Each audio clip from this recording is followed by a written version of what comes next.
Yo, this is Trav and Bias, and we're back with you on another episode of the Sports Bag Bros podcast, the 23rd episode. I mean, there have been 22 previous episodes, and of course, they've been great episodes. If you ask us, you should join us and come along for the run as well. But we're here to talk about sports and have the conversation of sports the way it's supposed to be had. The regular casual sports fan, the sports fanatic, they call them fans for a reason. But nevertheless, today is Monday. Last Thursday was the last time you heard us. So today, Monday, everything happened on the weekend. The All-Star game in baseball is on Tuesday, which is tomorrow. So let's get down to whatever happened last weekend and looking forward to even the All-Star game and other things that would happen this week in the week of sports. Anyway, before we do any of that, Bias, what's up? Let them know. What's up? Got a lot to talk about. Let's just get into it. Wemby's first on the agenda. He struggled Friday night. He dropped a dime or two, had 5 blocks, but offensively he was kind of pedestrian. I think he was 2 for 13, something like that. Yeah, he was. And there were a lot of questions. And I tweeted something about him struggling, and someone replied right away, "Hey, give him a break, Bias." And I was like, whoa, I'm not calling him a bust. I'm just stating facts. I said, maybe he just needs to raise his intensity. He gets another shot Sunday. Let's see what happens. And boy, he was in his bag last night. Oh, yeah, he was. And, I know there were people out there because this just seems to be the new human nature. They like to see people fail. And I think it's a lot of Americans who are looking at this foreign player coming into the NBA as the number 1 pick overall and taking over their NBA. But he's doing exactly that. So they were more than happy to see what they thought was failure in the first game, but it was certainly taken care of in the second game where he showed he just has natural ability, the ability to block the ball the way he does. It seems like he's playing volleyball out there. We've seen it now. Yeah, and he showed he can stroke it. He can put it on the floor. He has to be smart about it.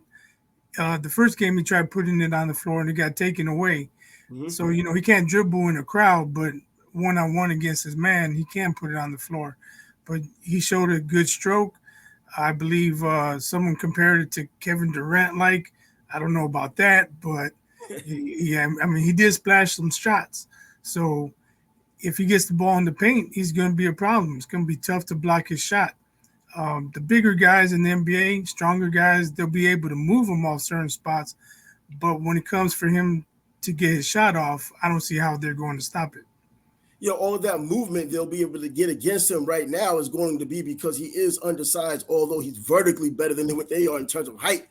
But ultimately, about 3 or 4 years down the line, when the weight does come on and he becomes officially an NBA man, that big body in the middle is going to be a serious problem. But in the meantime, he's still going to get his blocks as a young guy, as he's doing right now. Now, of course, we can't, not look at this is the summer league.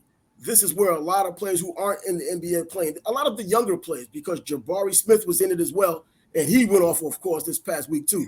So, and kind of giving you an idea of what some players can do in the NBA as opposed to the summer league. As we know, there's a drop-off in talent, but how much of a drop-off? Is it the same drop-off you would have if you played some team in Europe, or is it just a drop-off from NBA to G League? I mean, you don't necessarily know yet. But looking at Jabari Smith, who averaged just 12.8 points a game last season in his rookie year, which isn't bad, to blow up like he did and get over 35 points in this past game, does that show the improvement he made in the offseason, coming in his first year, going into his second? Or is this showing definitively the level of talent that's in the summer league that you shouldn't get too excited about when these newbies come in and start playing like Wemby did? It's probably a bit of both, but more so the latter. When he decided to go to the summer league, I'm sure he was licking his chops, thinking, "Man, I'm gonna go out there and show out against these guys. They don't know what's coming." And he played like it. He showed them what it could be like. You mentioned he only averaged 12 points a game, so he was playing against lesser competition, and he went out there and showed what he can do. See, and another issue when it comes to the summer league, not even an issue, but a surprise. Brandon Miller's having a pretty miserable time in the summer league right now. I mean, they allow you, I think, up to 10 fouls, but in 2 games, he had 15 fouls, man. games, and he's not. And he was like 0 for 4, 0 for 6 from 3-point range, and he's supposed to be that 3-point shooter. I mean, his whole Alabama team in college were 3-point shooters, except for in the tournament when they would bounce.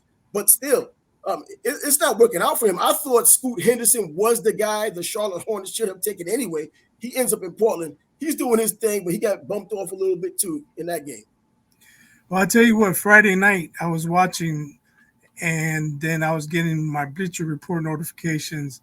And man, he injured his ankle. Scoot left with the shoulder injury. Wemby wasn't playing well. I was like, oh my gosh, this draft class might be cursed. But fortunately, none Scoot and Amen aren't injured seriously, so they should be able to bounce back. And Wemby had his bounce back game last night, so there's no truth to a curse for the draft. I'm just thinking the way it's looking right now, Brandon Miller might be that odd man out in terms of not showing the consistency he may need to show so that the promise of his ability is seen in the NBA in this upcoming season. Now, as far as Wemby goes, they're not going to let him play anymore this season. They've shut him down. It's not an injury. This is what the organization said they plan to do with him going into the summer league. And I see why. You want to see what you have. And now, between now and training camp opening in September, or, you know what you have to work on. He has a taste of what it's like to a degree. And so they know what they have to work on, what system he's going to work with Pop getting his new 5-year contract for $80 million. Hey, you know what? It just goes to show that they're looking for him to make Wemby the centerpiece of the team, as we know, as a first pick overall. But they think they have championship aspirations. And with veterans that may come onto that team as well, they may have something there. Yeah, but just to speak on Miller real quick, if you recall, I mentioned leading up to the draft, he didn't perform well against top competition in college. So I don't know if that was a prelude of things to come, if he's going to improve on that. But I'm not surprised he's struggling. But as far as Wemby getting shut down, I'm not an NBA exec. I'm not GM or the coach, so I can't really speak on what's best for him. I just think with him only playing 19 games last year, maybe getting more games in would benefit him so he can build up his endurance some. But maybe they think him working out off the court, doing their drills and training regimen, it will benefit him more.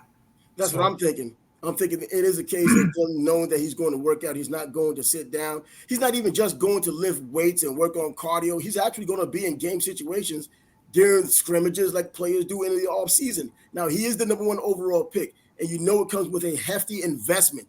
They're entrusting the franchise to him, and Pop, of course, giving him the extension as well. And the way things are going, and you see what's going on now with other players getting injured, shoulder injuries, ankle injuries right now, man, and with Zion, when he was coming out of college as well with the injuries he had in college, I can see why being the first pick overall and the San Antonio Spurs being a little leery having their star player out there for more games, because they're coming after him in the third game if he has a third game. They're coming after him. They're going to try to foul him. They're going to do all this crap because they're trying to make a name too. And I can see where they're coming from. Yeah, I can see it too. As I mentioned, they'll probably put him on their program and their training regimen, their conditioning, and all of that. And I'm sure they'll have him ready for the season. Yeah, and Chet Holmgren was another one we didn't get a chance to speak about last week with his newly added 13 pounds of muscle, because that's all that could have been put on him, depending on what was coming out of college, considering what was coming out of college. And he's showing that, hey, he's probably going to be somewhat of a problem. I thought last year he would be a problem as a rookie coming in. Now, kind of like Blake Griffin, when he came out of college and got injured immediately, he's having his rookie year. In his second year, I think Chet's going to do some huge things as well. Yeah, he looks healthy. Hopefully he can remain healthy and see what kind of impact he can make this year. Yeah, now, one thing that's annoying as hell, and it's always annoying, is that you have these fans that are like natural haters. And it doesn't even matter. I just mentioned earlier about how these American players don't like that these foreigners are coming here and dominating their game. It goes beyond that, because no matter who it is, there's going to be a faction, and sometimes a strong faction, And on social media and in today's social media age, as long as they're able to hide behind their keyboard, they're going to say all of the nonsense. And you will go to these groups or these pages and you will hear about them always destroying a player, calling them either soft if they're basketball players, calling them, telling them they can't fight if they're boxers. It's always that kind of person. Yeah, I think people are attention crazy these days. They'll say anything for attention, even if they get thumbs down. That's attention. Uh, People look for that. They can look for negative comments so they can reply to them. You know, People just do things intentionally for dumb reasons, in my opinion. You know what? They don't even need a reason in their opinion. They think their opinion actually matters. That's why they put voice to typing or text because it can't be pencil to a paper. They just run their mouths and there's some type of jealousy as they're thinking about their next YMCA game and trying to get off the bench. They're going to argue with some NBA players with futures and probably even future Hall of Famers. Not that Wemby is, but I'm saying in general when it comes down to the NBA.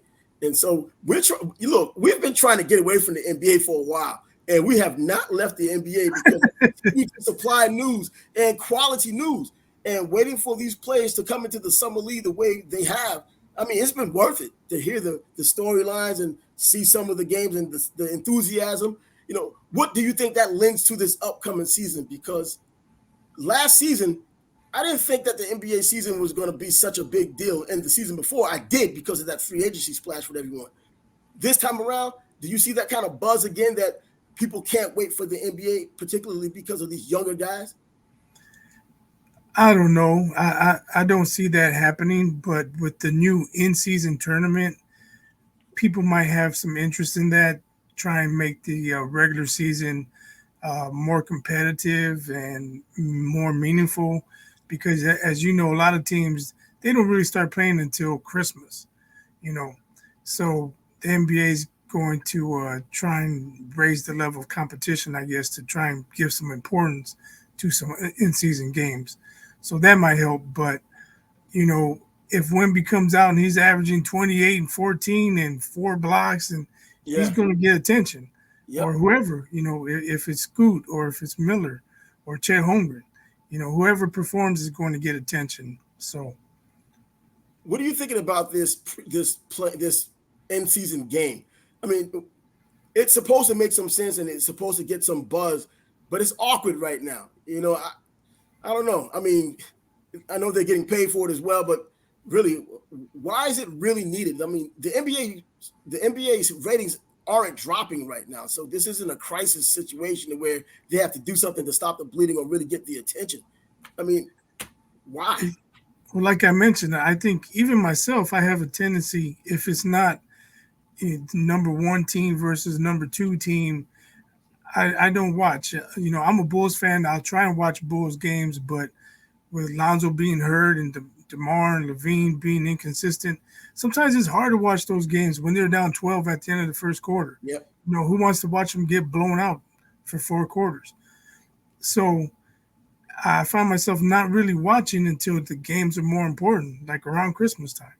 So maybe, the NBA is cognizant of that, and they're trying to get more attention prior to Christmas. Yeah, and the NBA kind of unofficially is the official start around Christmas time of the NBA season. They try to put that triple header together with some of the best teams, typically rematches from the previous season's championship game or really some heated rivalry. They try to put, and then the Knicks every now and then, they throw them on there and try to get that viewership. And, it's really when it starts popping because the NFL is coming to its end. Baseball is not even a thought. And hockey's kind of showing up, but we know how that is in America compared to the NBA. So they're getting their sea legs right about Christmas time, and then you go from there to the All-Star break, then down the stretch they come. So, yeah, the NBA, I'm looking forward to it this year, primarily because of a lot of these young players. Obviously, you want to see the continued development of Jokic and Luka and a whole lot of other players in the league. Let's see what goes on with Ja Morant when he does come back. What does Derrick Rose do in the meantime before he gets back? What's Chris Paul's role going to be? Because he did say he'll play any role they tell him to play. Is that PC or is that Chris Paul accepting that, I'm an older guy, this is already a championship team or has a caliber of a championship team, and I'm just here to help any way I can, even with my big salary? Well, he's saying the right things, whether or not he believes them or not. And I think that bodes well for him if he's not traded and the team. Um, the last thing you want is to trade for a guy. He comes in like, well, I'm starting. I know who you're going to bench. Just causing problems right from the start. So I think he's saying the right things. Steph reached out to him saying he can't wait to rock with him. What else is Steph going to say anyway? Exactly. Can't stand you. Um, That doesn't work. yeah, I whipped your ass enough. Now you get to ride my coattails, and we'll see how far we go. I don't know, but Yep. it's better than the opposite coming in like, oh man, I don't want to play here. I don't like Steph Curry. You know, it is what it is.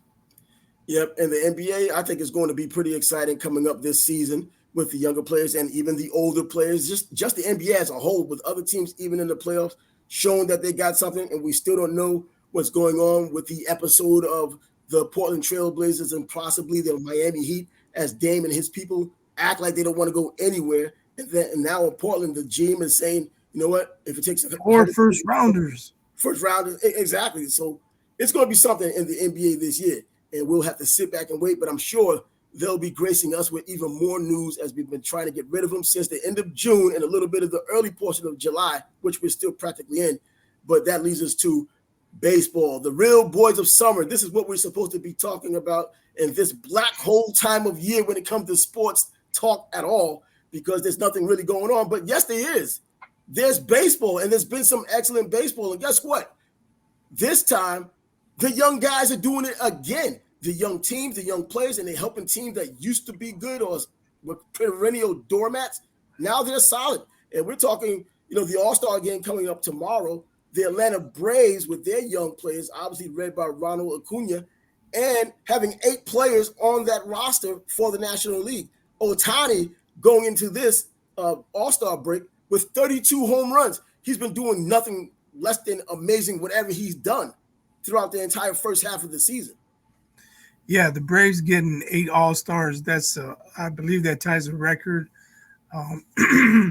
It shows how much contribution they're getting from a bunch of guys on their team, and why they are the best team in baseball right now.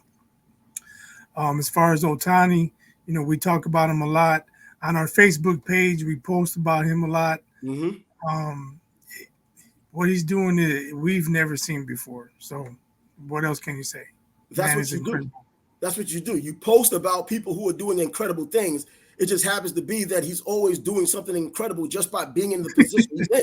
If he's on the mound after hitting a home run, that's newsworthy. You know what I mean? Even if he strikes out, he goes out and makes a fantastic play in the field, that's newsworthy. So regardless of what he's doing, it seems like it's newsworthy, and he just happens to have 32 home runs at the same time when he's pitching. I mean, I don't even know how I didn't think it was such a great feat when he first came on the scene, and I knew he did play, pitcher, and he was batting up and whatnot. And I was like, okay, whatever, not a big deal. That's a big deal. You know why? Because I'm one of those purists who hangs on to the past. But then you realize that even Babe Ruth, when he was doing it, wasn't as effective and as dominant as what Ohtani's doing right now. And I don't think people want to let that go. You hear nasty things about this guy. How can you? Yeah, it might be unpopular, but you do hear people saying he's the first one since Babe Ruth. No, he's the first one ever. He's doing better than Babe Ruth did. Maybe not to the extent of dominating the competition that Babe did, because he was in more home runs than entire teams. But as far as doing it all on the mound, in the field, at the plate, Ruth was not doing what Ohtani is doing now. See, I think that the old school, they don't want to let go of the past. The nostalgia is always there. You're never going to have someone in the same breath as a Babe Ruth. And I'll take it a step further. I don't think they want a player who's not American born to take that mantle or even share it with Babe Ruth. I think that has something to do with it. Take it or leave it for what it's for. And, it looks like it to me. It walks like a duck. It doesn't look like a penguin. You know what I mean? Come on. I think that's what it is. And nevertheless, he's still, in my opinion, you could call him the most dominant player in Major League Baseball right now, because other players either do it one way or the other. He's doing it every way in which he's on the field, every way. So he is the most dominant player. He doesn't have to have 60-plus home runs to be the most dominant player, even though he's on pace to possibly have 60 home runs. Right. But And when you think about him playing the outfield and batting on days when other pitchers are doing their off day work, throwing innings in the bullpen or wind sprints, whatever it is that pitchers do on their days off, he's playing as a player in the field. So he doesn't get to do the things that other pitchers are doing, but he still dominates on the mound. And they wonder about him being exhausted. Well, he has a reason to be exhausted, not to mention the element that most people probably don't even consider. He's traveling. I mean, all of these teams travel, getting from one place to the other in an airplane, going up in the altitude, all of that has an effect on your body, and still doing the things that he does, whether it's across country or even close by. If you're going into that altitude, it messes with your body one way or another, and they do it constantly, and he doesn't skip a beat doing what he's doing. And another player who has not skipped a beat doing what he's doing, Elly De La Cruz, the Cincinnati Reds. The young man is only, 20 years old? And he's stealing everything. The biggest thief in baseball. He stole a plate. He stole everything the other day. Yeah, he's getting attention. He's making people pay attention, especially pitchers when he's on third base. You got to pay attention to that guy as he showed. And we got a video right here. Of course, we'll just check it out. And we'll see for ourselves what he's been doing. There we go. De La Cruz goes. Pitch called a strike. Throw down on a skip late. Another steal for Elly De La Cruz. And notice the score is 6-5 right now. That's his 14th swipe, caught just twice in the show. Well, Contreras did not even have time to get up to set his feet. He had to throw it from his knees.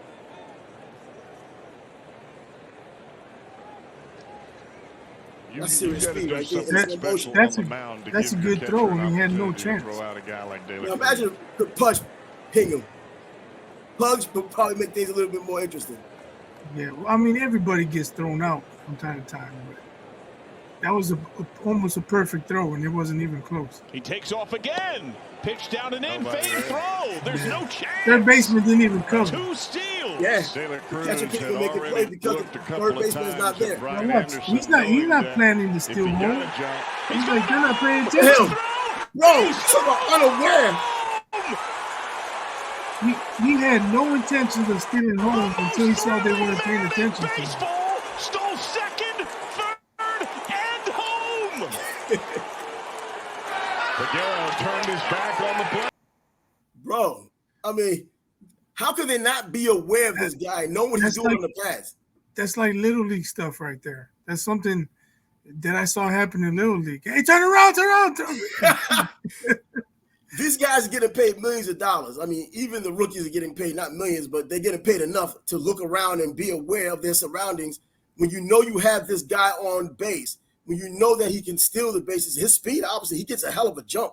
That first one when he went to second base, I mean, he had a hell of a jump because, as you said, a very good throw, and they weren't even close.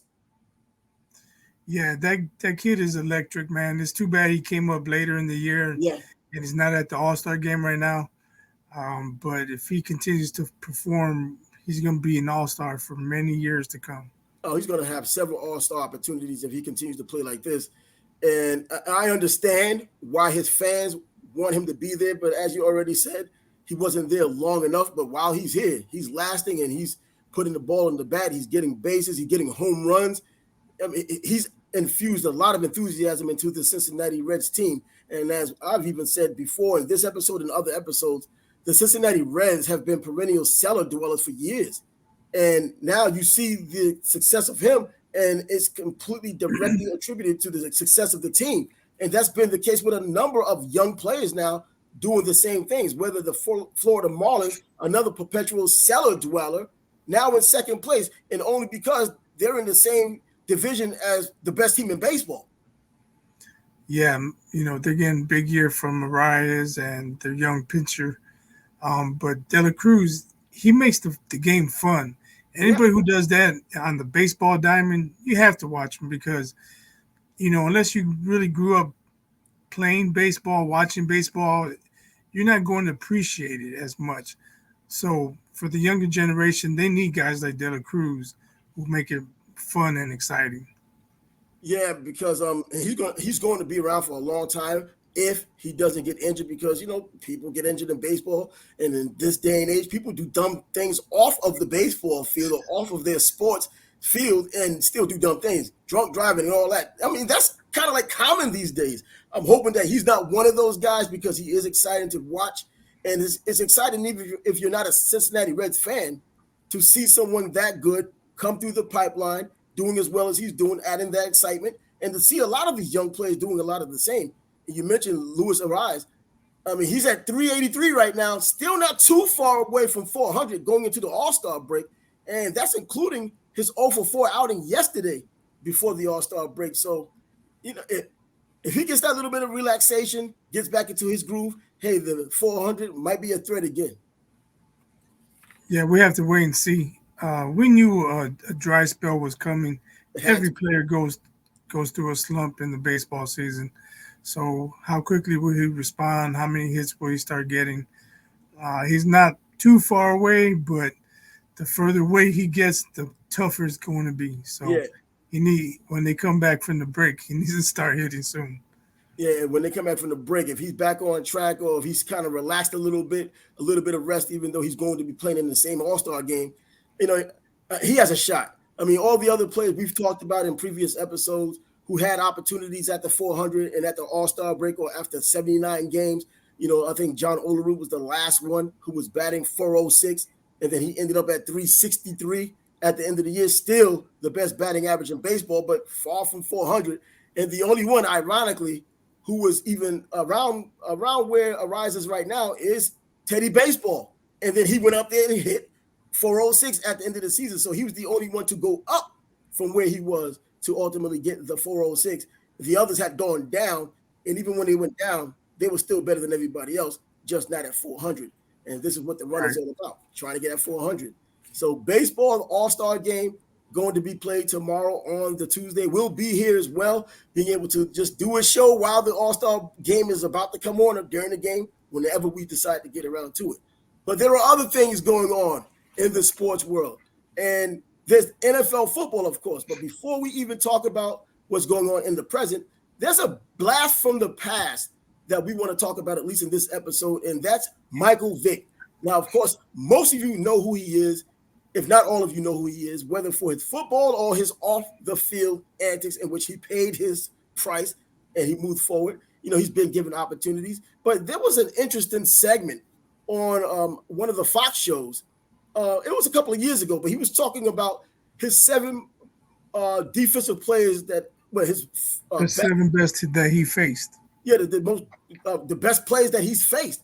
And it's interesting to see the players on his list. Now, the names probably won't surprise you, but his reasoning behind it is probably just as interesting. So we'll go along with this video that we're going to have with Mike Vick, and we'll kind of pause it and probably give our 2 cents after he gives his 50 cents, and we'll see how it goes.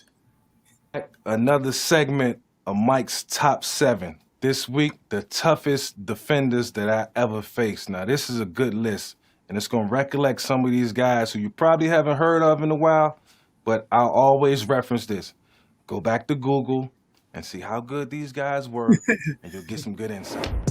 First I'm one Michael surprised me. and this is QB7. Number 7, Michael Strahan. Now, Michael Strahan is on my list, not because we worked together at Fox or because I know him personally, but because this guy left me with a sore back for 4 months. Him, Oshie Umenyiora, and a couple other guys came into the Georgia Dome and they just went ham. I'm talking about ran through our offensive line, not taking away from anything that my guys ever done. It just wasn't an efficient day for them. I got beat up, got knocked around, and all I heard was Michael Strahan yapping the whole game. Sore back for 4 months. I'll never forget it, and every chance I get, I let him know. Number 6. Well, with Michael Strahan, you said you were surprised about that. What part were you surprised about? That just wasn't a name that I was thinking of. I was thinking more linebackers and DBs. Because the D ends are always the ones that's after the quarterback, like every time. You know what I mean? So every down, their job is essentially just going after it. And that team that he played with, also Aminura, who came from Troy State when they used to be Troy State, but they're just Troy now. That's the line that got after Tom Brady and got him uncomfortable. And the Giants beating that Patriots team.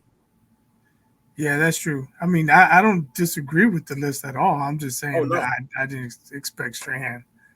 Here's number 6. Julius Peppers.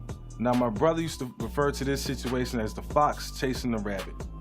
He was the fox, I was the rabbit. Quick, shifty, should be able to get away, but could never get away from this guy.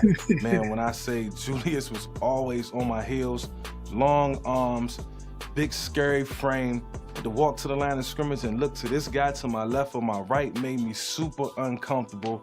And regardless of whoever we had at left tackle or right tackle, he always found a way to dominate and just gave me pure D hell on the field. Julius Peppers is number 6 because he's a Hall of Famer and he was a great defensive end. Now, that didn't surprise me either, but Julius Peppers is probably one of the most underrated guys because... Yeah, Peppers was a freak. Exactly. You don't hear anything about him when people bring up defensive ends. They automatically go to the Reggie White or they go to even Deacon Jones. They'll talk about these outside guys. You don't hear his name often at all, and he was dominant when he played. I mean, I remember him even back in high school. The guy was a freak, as you mentioned. He's 6'7", and he ran for over 1,500 yards in high school in one season. That's a running back. Come on, in North Carolina. And then, he gets to North Carolina. He was part of that excellent Mack Brown defense that played in North Carolina that year until Florida State derailed them. But until then, that defense was stacked. It was he, Ebenezer Ekubon, and they had Dre Bly in the secondary. Just a phenomenal defense. But here's the next one. 5, Brian Dawkins. Now, I will say this. If it wasn't for Brian playing the safety position, I probably would have a Super Bowl ring. We had to face the Philadelphia Eagles in 2004 for the NFC Championship game, and this guy was all over the field. But I will say this. The hardest hit I ever took in my life was because of Brian Dawkins. 2003 playoff game in Philadelphia at the Vet. The guy left me seeing stars, and that's all I can say. I seen stars, I seen the sun, the moon, quasars, whatever you want to refer to it as. The guy rung my bell. Rough off season 2, we lost the game. I think I had a swollen wrist, a swollen hand, but this guy could cover ground, and he was one of the greatest safeties to ever play the game. I have a ton of admiration for him and the way he played and the leadership that he brought to the game of football. Brian Dawkins. So, yeah, I mean, and he thought he didn't see him coming. He didn't see him coming, exactly. Those are the hardest hits when you can't even brace for it. You have rib guards on, and you're still feeling the entire power of a Brian Dawkins just completely just letting loose on you. And he proved it by just laying there, looking at the sky and just saying, you know what, let it be what it is. I mean, to be honest, it didn't look like a violent hit. It was a good, strong hit, but, I can't speak to him seeing stars and everything. I can't doubt that. So I have to attribute it to him not seeing the hit coming. Dancing while seeing stars, but that hit, I mean, I can only imagine what was going on inside his body. Internal bleeding, the breakfast decided, you know what, it might want to make an exit, whatever it might have been. But Brian Dawkins, a heck of a player, underrated as hell, in the Hall of Fame, and ironically from here in Jacksonville, from the same high school of Harold Carmichael, both of them Hall of Famers coming from Raines High School, which is insane. One high school, 2 Hall of Famers. Yeah, that is insane. Number 4, Warren Sapp. Now, it'll be a couple guys on this list that I always refer to as guys who was just backbreakers for me, and the reason why I didn't get to a championship. Warren Sapp was one of those guys. Anchored in the middle, couldn't move him. You put any guard or tackle in front of him, he was unblockable. And it was just unfortunate for me that I had to face this guy 2 times a year when I was in Atlanta, on the road and at home. He didn't make it easy for me. Actually, I thought he got up for the challenge of playing against me. Him, Derek Brooks, John Lynch, Rondé Barber. I mean, you're talking about a group of guys that was really good at what they did. Warren was great with his hands, and he was just a big fella hanging in the middle. Immovable object. We couldn't do anything with him. He was one of the best to ever play the game, certainly in the Hall of Fame. Yeah, that's true. I mean, Warren Sapp, he speaks for himself. I mean, people might not like him personally because he talks a lot and he says things he probably shouldn't say, at least publicly. But, man, from the time he was at the University of Miami until he fell in the draft. So the Tampa Bay Buccaneers lucked out in getting him. He fell in the draft because of the weed allegations and all that nonsense, but he fell to Tampa, and then he teams up with Derrick Brooks, another phenomenal player out of Florida State. I mean, just it goes on and on. And the irony, you have Derrick Brooks, and you have Warren Sapp from Florida, Tiki Barber and Rondé Barber from Virginia, and Mike Vick from Virginia. So, hey, spread the love. Yeah, I was going to mention there has to be a bunch of teams kicking themselves for not drafting Warren Sapp. Man, they're kicking themselves for Warren Sapp. Imagine what the hell they're doing, talking him off the roof or talking him off the ledge after what they did to Randy Moss. Him too. Number 3, Charles Woodson, the first corner to make this list. Now, I only played against Charles twice, but what I do remember is not being able to complete a pass on this guy. I think me and Peerless Price connected on one deep ball that Peerless made a great catch on, and I happened to make a good throw, thank God, but Charles Woodson was in the right position. Throughout the rest of the game, his man coverage was decent. He was in lock, followed Peerless Price everywhere, and was just a guy that I could not ignore on the field. His presence was felt. I always had to make sure that managing the game, I knew what Charles Woodson was. He was a guy who, loved the game of football, put his all into it, and certainly wanted to be the best at his position. That's why he gave 110% effort. Charles Woodson, one of the toughest defenders I had to throw the ball against. Now, we already know about Charles Woodson. I mean, in college, the first defensive player, at least predominantly defensive player, to win the Heisman Trophy. And in the NFL, a lockdown corner for the Green Bay Packers and the Raiders. I mean, just a phenomenal player, Hall of Famer. And then you go on and on. Old Michigan alum, on and on. Charles Woodson. Yeah, it speaks volumes that he only played him twice. Yeah, and he's number 3 on the list. Yeah. I mean, shoot. A quarterback like him, because Mike Vick in the beginning had problems reading defenses. He's one of those few guys that learned how to read defenses, even though he was phenomenally athletic. But he didn't get the credit for it because people still just remembered what he did phenomenally as a running quarterback. But the next one up, we already see his name.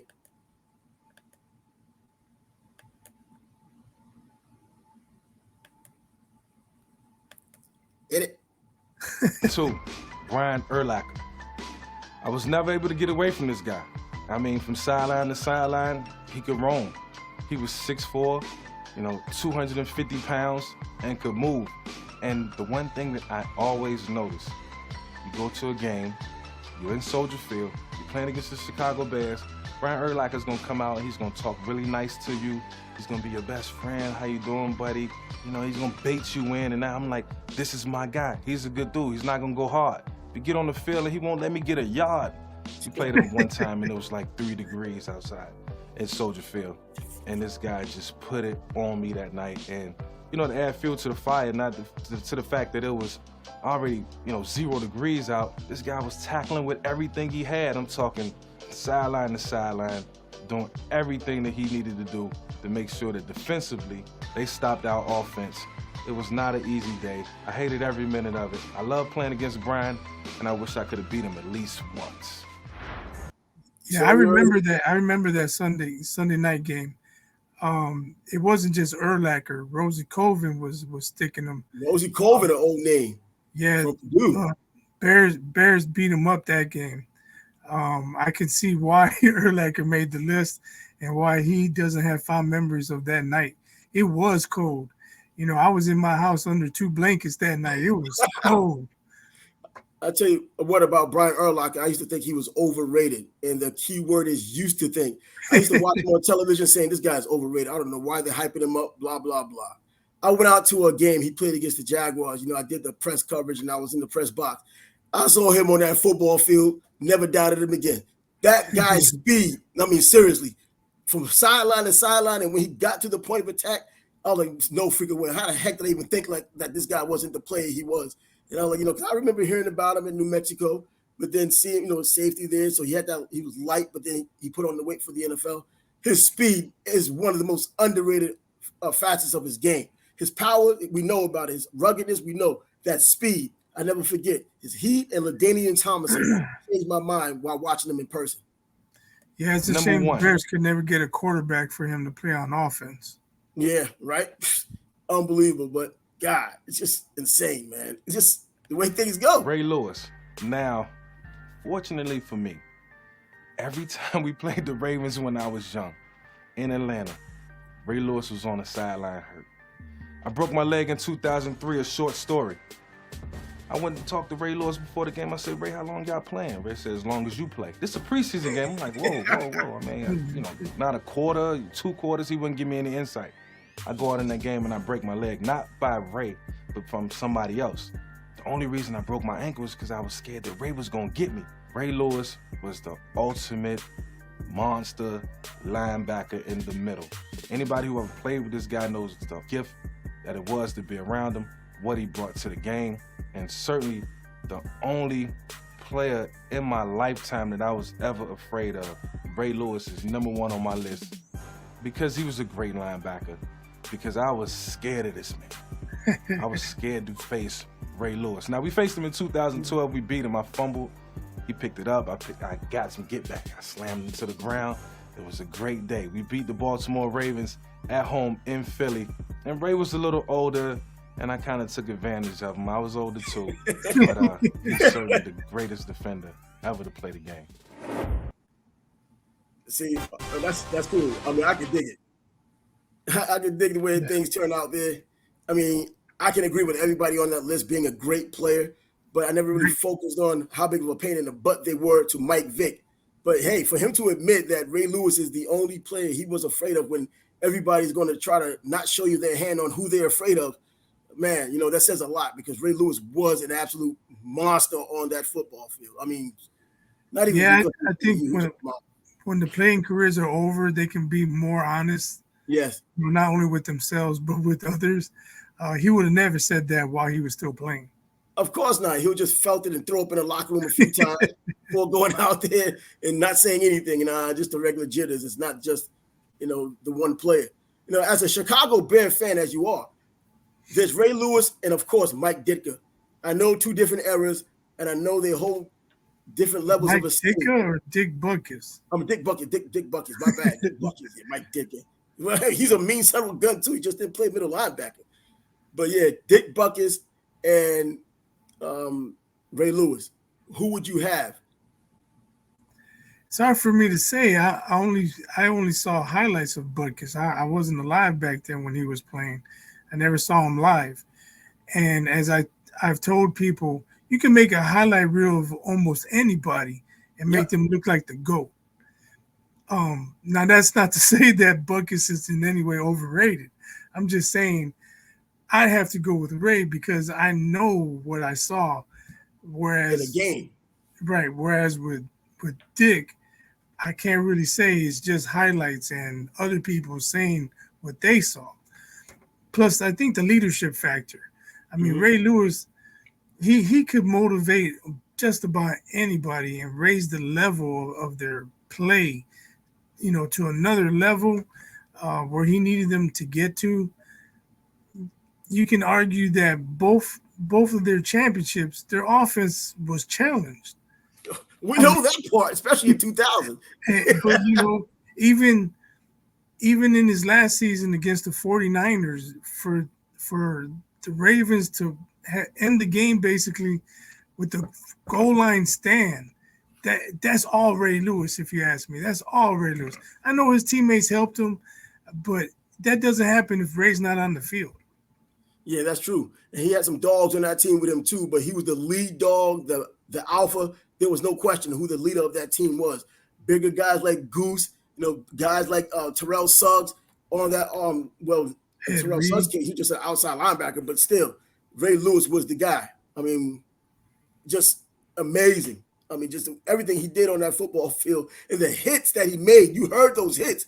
It wasn't even wrapping up. He was just hitting you and sometimes breaking your collarbone or doing something like that. He maimed you, man. Yeah, and poor Butkus, he had so many knee surgeries. I don't know if his high level lasted as long as Ray's did. Well, Ray Lewis, in my opinion, the best middle. You can't go wrong either way, though. I don't think so either. No, I mean, if you were having the draft and you took Ray first and I ended up with Butkus, I'm not going to be upset about it. And it's a different NFL. How does Butkus do in pass coverage? Because there wasn't a whole lot of passing. There was a lot of predictable running back then. And when Ray played, you had a nice mix of passing and running. And you weren't so decisive about your moves. And he just had the instincts, still made the plays, had that diversity to cover tight ends or even fullbacks. He just had it.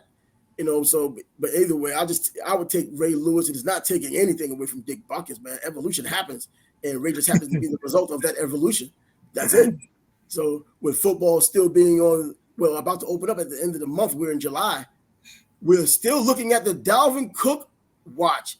He had a contract with the Miami Dolphins, the home team, but he said, no, I need more money. So it's not even about being on a team that's ready to compete and possibly use him as the piece that's missing to try to get to a playoff and possibly a Super Bowl.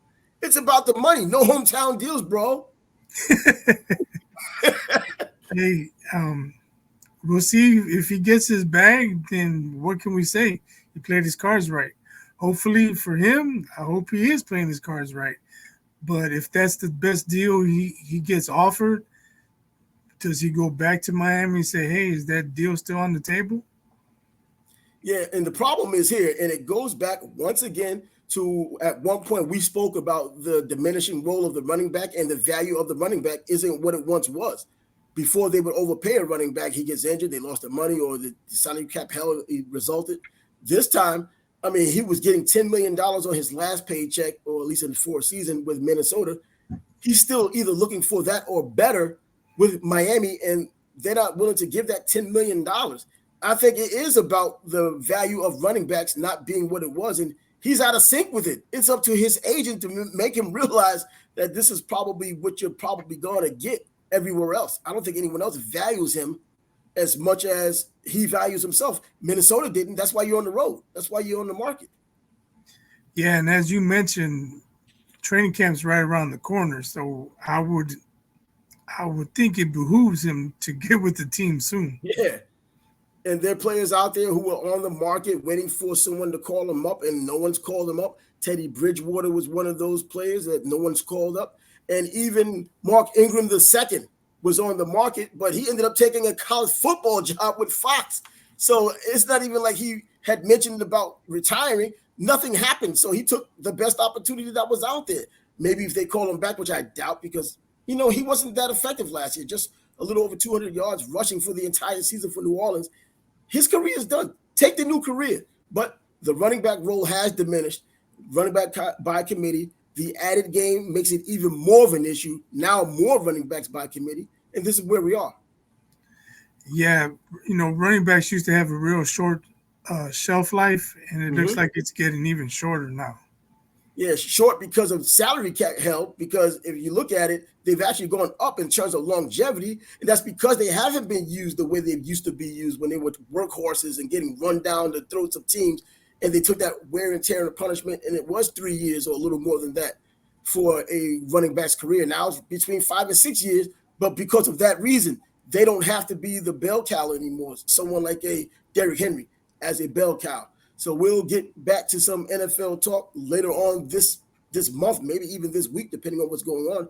Training camps are coming up very quickly. So finally, we get a chance to talk about something else that happened this past weekend, and that was the boxing scene. We're always going to talk about boxing, and in this case, we're talking Boots Ennis, Jaron Boots Ennis of Philadelphia, fighting Roman Villa. And a great fight it was for Boots. He won in the 10th round. He wins by KO, fractures Villa's nose as well in the process. Yeah, it was a strong performance by Boots. He showed he can switch from southpaw to orthodox, much like Bud Crawford does. He has an educated jab from both sides. His right hand is just as strong as his left hand. And he mixed it up. He hit Villa with every punch in the book. Everything. Uppercuts, hooks, body shots. I mean, Villa was a tough guy. I think Boots took a little more punishment than he should have. But I think once he felt his power, he wasn't too worried about it. He still made Villa look amateurish at times, making him miss by feet. He showed good defense, but because he was kind of staying in the pocket, he took some punches he didn't have to. But he shows he's the goods. He's got every trick in the book. Now I don't know if he's ready for the winner of Bud Spence. They'll probably have a rematch if it's a good fight anyway. but every other 147 pounder out there, he's a big problem for. Now, I think he's ready for both of them. He's ready for Spence and he's ready for Bud. And I mean, ready to get in the ring with them. I don't necessarily mean he's going to win, but he will be competitive in some way or another if he gets in the ring with either one of those guys. He's just that good. He was so sharp on Saturday. I mean, his countering, his being able to negotiate the distance and knowing where he was in the ring, the counters that he had, the combinations he was throwing, the flush shots. And you said he took some shots and he was able to eat them. You know, someone's talking about he was in their gym just about a month ago, and he's really a 160-pounder, bro. He's making it at 147, and he's doing well there, and he has all the skills that it takes. I mean, I don't think there's any more for him to prove. He just has to wait his turn now. And will these guys between Spence and Crawford, will they give him the opportunity after this fight and after their rematch if it's a good fight? But I think even if their fight isn't a good fight, they're going to have a rematch just because of the money that could be made between those two again. And besides, I don't think based on their styles that they could possibly have a bad fight between them. But Boots, he'll give both of them problems. I mean, they could probably still beat him because of the experience, but he's going to give them both problems. They will know they were in a fight after fighting him. Yeah, I agree with that. When I say he's not ready for them, I mean like he's not ready to take over the welterweight division. But speaking of welterweights, what happened with Virgil Ortiz was pretty scary. Yeah, it is. And it makes you think about all these guys possibly being weight bullies. If you're cutting weight to the point where you pass out, you probably should not be fighting at that weight. Nope. See, he was supposed to take on Stanionis, and now I think that would be a fight that would be open for Boots. But Virgil Ortiz, and we've seen him, he's another heavy-handed, hard-hitting welterweight who may need to be 160, not even 160, not even 154. I mean, he has the heavy hands. And you have a lot of guys doing that. They come down, you know, from a class that they probably should be in to a class that they can actually make comfortable, not even comfortably, just make it and be successful at it because they just overwhelm others with their power. And we've seen it for decades, but this is one of those cases to where in the workouts, he passed out. I mean, come on, you hear this stuff in wrestling, or you even hear about it. Who was it? Was it even Shakur Stevenson that was losing weight during the amateurs, and he probably couldn't. I can't believe it's one of those amateur guys that really I don't recall went through the grinder and had to, and losing weight was an issue for them. But nevertheless, that's what it is, and he's going to have to move up. And is 154 going to be enough? If it is, he's not going to be the power puncher he is at 147. And regardless of what happens between Triple G and Charlo's coming back down to 154. Yeah, I mean, I would be cautious about – we don't know what is the right weight for him now. Obviously, 147, isn't it?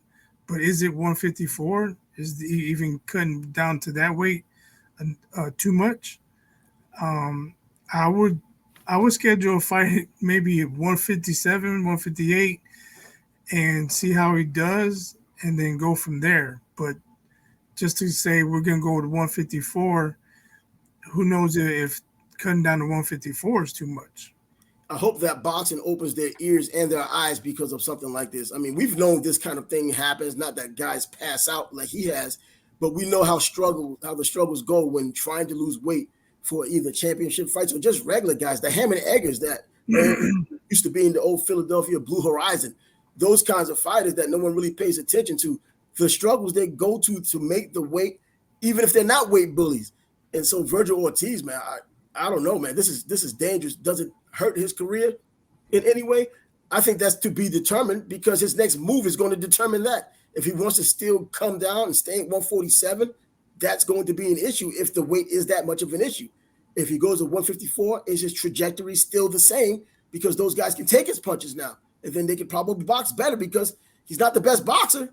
He's a seek and destroy fighter. He rarely moves his head. He gets hit often. And that won't work at 154.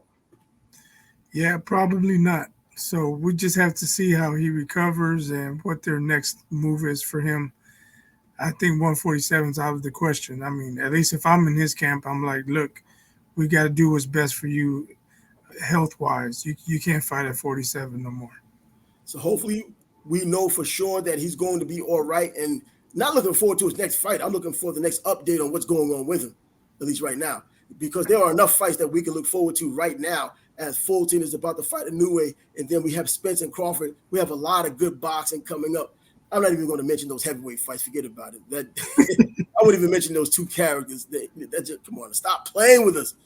But we'll just end the show on that note. We have episode 23 now in the books. The Sports Bag Bros podcast coming at you on a Monday, the day before the All-Star break. Make sure you join us again, which will be tomorrow, episode 24. And we'll get some more sports right before your eyes. So make sure you do all the things you need to do. Go to Spotify. Make sure you listen there. Check us out here on YouTube. Like what we're doing. Share what we're doing. Go to our Facebook page. All of those things we've been asking you to do for the longest. This is the time you need to start listening. I'm Trav. He's biased. We'll catch you tomorrow. See you. Peace. Peace.